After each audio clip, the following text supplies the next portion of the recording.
Assalamualaikum warahmatullahi wabarakatuh. Perkenalkan, nama saya Sofi Dwi Sanubari dari PAI 4Y akan menjawab soal-soal UAS mata kuliah Fikih Munakahat Mawaris. Apa yang dimaksud dengan hak dan kewajiban suami istri, dan juga apa saja hak dan kewajiban suami istri. Nah, hak dan kewajiban suami istri adalah hak yang harus dipenuhi oleh keduanya, baik istri terhadap suami maupun suami terhadap istri. Hal ini untuk mencapai tujuan pernikahan itu tersendiri. Islam mengatur sedemikian rupa kehidupan sampai dengan pernikahan pun diatur dengan sebaik mungkin agar terciptanya keluarga yang harmonis dan juga bisa saling melengkapi dan pernikahan pun aman dan tentram. Nah, lalu apa saja yang menjadi hak dan kewajiban istri? Nah, apa saja sih hak dan kewajiban suami terhadap istri? Yang pertama yaitu mahar. Ini juga sudah diatur dalam Al-Quran surah An-Nisa. Sudah menjadi kewajiban seorang suami memberikan mahar kepada istrinya. Dalam Quran surat An-Nisa, yaitu yang artinya berikanlah mahar kepada wanita yang kamu nikahi sebagai pemberian yang penuh kerelaan. Kemudian jika mereka menyerahkan kepada kamu sebagian dari mahar itu, dengan senang hati terimalah dan nikmatilah pemberian itu dengan senang hati. Yang kedua yaitu memberi nafkah. Nafkah di sini bisa juga nafkah secara lahir dan juga batin. Sudah sepatutnya seorang suami memberi nafkah kepada istrinya dan anaknya, karena sebagai pemimpin rumah tangga, suami harus benar-benar serius memberikan tanggung jawabnya dan juga harus memberikan nafkah yang ikhlas dan juga yang halal. Hal itu juga akan menjadi ladang pahala untuknya. Yang ketiga yaitu membantu pekerjaan rumah dan saling bahu-membahu untuk bahu-membahu membantu pekerjaan rumah dan mengajarkan dan mendidik istri dalam persoalan agama. Nah, dalam Quran surah At-Tahrim ayat 6 yang artinya, wahai orang-orang yang beriman, jagalah dirimu dan keluargamu dari api neraka yang bahan bakarnya adalah manusia dan batu. Penjaganya adalah malaikat-malaikat yang kasar dan keras. Mereka tidak durhaka kepada Allah terhadap apa yang dia perhatikan kepadanya dan selalu mengerjakan apa yang diperintahkannya. Seorang pemimpin rumah tangga sudah sepatutnya ia menjaga dan juga mendidik anggota keluarganya. Yang terakhir yaitu istri harus diperlakukan lemah lembut, baik, dan romantis. Pertanyaan nomor 2 yaitu jelaskan yang dimaksud dengan nusyud dan juga apa langkah jika ada salah satu pasangan yang melakukan nusyud itu. Nusyud artinya yaitu durhaka. Bisa saja seorang istri ataupun seorang suami durhaka terhadap pasangannya. Misalnya seorang istri tidak patut terhadap suami, tidak mematuhi apa yang dia perintahkan. Misalnya si suami melarangnya untuk hal ini tapi si istri tetap melakukan, ataupun si istri tidak mau digaulinya. Terus juga bisa saja seorang suami tidak melakukan kewajiban-kewajibannya, misalnya tidak memberi nafkah dan juga meninggalkannya, tidak bertanggung jawab. Nah, itu adalah nusyud. Lalu bagaimana jika terjadi nusyud di antara salah satu pasangan? Misalnya seorang istri durhaka terhadap suaminya, yaitu terjadilah nusyud. Lalu langkah pertama yang harus dilakukan suaminya yaitu menasehatinya. Nah, ketika tidak bisa dinasehati, nah jalan dua yaitu berpisah ranjang, jadi tidurnya tidak bareng gitu. Misalnya seorang istrinya di kamarnya dan suaminya di kamar tamu. Dan yang ketiga yaitu boleh memukulnya.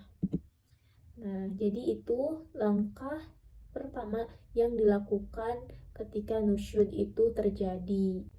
Poligami adalah perkawinan seorang suami dengan seorang istri lebih dari satu dan dengan waktu yang bersamaan. Poligami sendiri dalam Islam dibatasi 4 orang istri. Nah, dalam pengadilan agama, syarat seorang suami poligami adalah yang pertama dapat izin dari istri yang pertama atau dari istri-istrinya. Yang kedua yaitu bisa bersikap adil kepada semua istrinya. Dan yang ketiga mampu menafkahi semua istrinya dengan adil. Alasan yang dipakai adalah karena yang pertama, istri tidak bisa memenuhi kewajibannya. Yang kedua yaitu istri cacat ataupun sakit yang tidak bisa disembuhkan. Dan yang ketiga yaitu istri tidak bisa memberikan keturunan. Itulah diperbolehkan untuk suami berpoligami. Lalu syarat berpoligami yaitu suami yang pertama yaitu berilmu. Memang di dalam Quran tidak dijelaskan secara spesifik. Namun ketika ditelaah lebih dalam lagi, syarat yang pertama itu harus berilmu. Sebagaimana dalam Quran surat An-Nisa ayat 3. Yang kedua yaitu mapan. Mapan di sini tuh bisa secara finansial, dia juga mampu menafkahi istri-istrinya, karena yang namanya poligami, istri itu berarti lebih dari satu. Dan juga yang ketiga sehat, dia sehat secara prima, badannya bisa mencari rezeki untuk menafkahi istri-istrinya. Dan yang terakhir yaitu adil dalam segala hal, dalam membagi waktu, dalam membagi kasih sayang, dalam membagi nafkah, menyediakan tempat tinggal yang sama, dan juga bisa adil dalam segala hal. Fasak secara bahasa yaitu berpisah, pembatalan, pemisahan, penghilangan, pemutusan atau penghapusan. Secara istilah, fasak yaitu pembatalan perkawinan yang dibatalkan karena tidak bisa diteruskan perkawinan tersebut. Para ulama sepakat bahwa pasangan yang memiliki penyakit yang menular, mungkin kalau sekarang HIV, AIDS, atau di sini menjelaskan penyakit judam, baras, junun, ataupun terkena penyakit gangguan jiwa, itu bisa mengajukan untuk fasak. Dan atau perempuan ataupun laki-laki yang mempunyai penyakit seperti kemaluannya laki-laki terpotong ataupun kemaluannya perempuan tertutup daging. Nah, itu bisa mengajukan fasak. Talak secara istilah yaitu pemutusan perkawinan. Talak juga para ulama berpendapat yaitu bersifat jaiz, diperbolehkan. Akan tetapi juga harus tetap dijauhi. Juga ada talak sugro dan talak kubro. Yaitu kalau talak sugro yaitu pemutusan perkawinan, dan talak kubro yaitu pemutusan suami istri dan tidak diperbolehkan untuk merujuk kembali, kecuali ketika seorang perempuan ataupun istrinya itu setelah menikah lagi, dan perempuan tersebut menikah kembali dengan suami keduanya, dan setelah menikah dengan suami keduanya lagi, dan setelah menikah dengan suami keduanya lalu bercerai dan selesai masa idahnya, bisa menikah lagi dengan mantan suaminya. Nah, itu memulai lagi lembaran baru. Dilanjut nomor 6. Pertanyaannya adalah jelaskan yang dimaksud li'an, apa dasar hukum li'an, dan kapan terjadinya li'an. Li'an adalah suatu bentuk putusnya perkawinan karena suami menuduh istri berzina. Sedangkan arti kata li'an yaitu sumpah laknat yang di dalamnya terdapat pernyataan menerima laknat Allah. Li'an menurut Undang-Undang Perkawinan tahun 1974 adalah yang berbunyi sangkalan-sangkalan sahnya anak dengan pembuktian bahwa istrinya berbuat zina, atau anak yang dilahirkan adalah hasil perbuatan zina, atau kalau tidak dapat membuktikan dilakukan sumpah bagi para pihak yang berkepentingan yaitu suami dan istri tersebut. Jadi li'an adalah tuduhan suami kepada istri yang berzina, tapi tuduhan itu, sumpah itu sudah dibuktikan. Pertanyaan nomor 7. Apa yang dimaksud dengan hulu? Hulu artinya seorang istri yang meminta bercerai kepada suaminya dengan pembayaran atau disebut dengan iwad atau ganti rugi. Secara bahasa, hulu artinya melepas, berpisah, mencopot, atau meninggalkan. Terkait ganti rugi ini, para ulama berbeda pendapat. Ada yang berpendapat memperbolehkan mengambil harta dari pembayaran tersebut atau iwad atau ganti rugi tersebut. Ada juga yang tidak memperbolehkan, kecuali si istri tersebut merugikan atau merusak keluarga suaminya. Pertanyaan nomor 8. Apa yang dimaksud dengan jihar? Jihar adalah ucapan suami kepada istri yang menyerupakan punggung istri dengan punggung ibunya. Ucapan jihar pada masa jahiliyah digunakan oleh suami untuk bermaksud mengharamkan istrinya untuk disetubuhi. Nah, dari akibat tersebut, istri tersebut jadi haram untuk disetubuhi selamanya.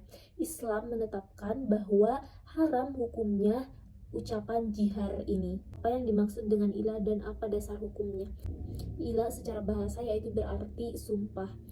Namun ilah juga diartikan sebagian dari talak pada zaman jahiliyah.